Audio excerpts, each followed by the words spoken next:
Bismillahirrahmanirrahim. Now we will talk about the last classification of this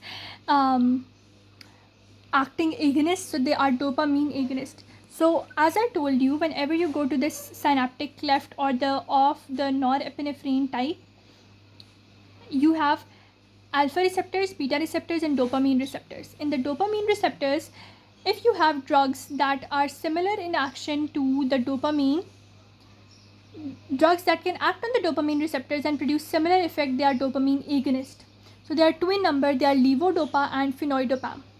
Whenever we discuss the dopamine, dopamine has two classes, D1 and D2. In the D1 class, you have D1 and D5. They are GS. And D2 type, you have D2, D3, and D4. Now for the D1, you had antagonist, that is phenoidopam.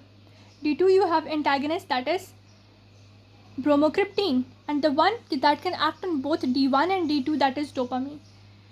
So dopamine agonist, the one that is non-selective, is levodopa. It can be used in the treatment of Parkinson's disease and prolactinemia. Because what happens in Parkinson's disease, that dopamine is reduced in basal ganglia. So you give levodopa, this levodopa, it enters the central nervous system. After that, it is converted to dopamine. After that, it increases the dopamine in the basal ganglia, and hence it is used in the symptomatic treatment of Parkinson's disease. Similarly, it can be used in prolactinemia.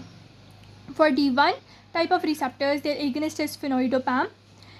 It is causing peripheral vasodilation, and whenever there is vasodilation, what will happen?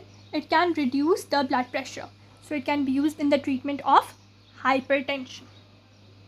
Levodopa for Parkinson's disease, phenoidopam, D1 agonist for hypertension. I hope you understood the dopamine agonist. Please like, share, and subscribe to my channel. Keep on watching, keep on learning, and keep on learning with Ordinary Days. Subscribe to Ordinary Days. Allah Hafiz.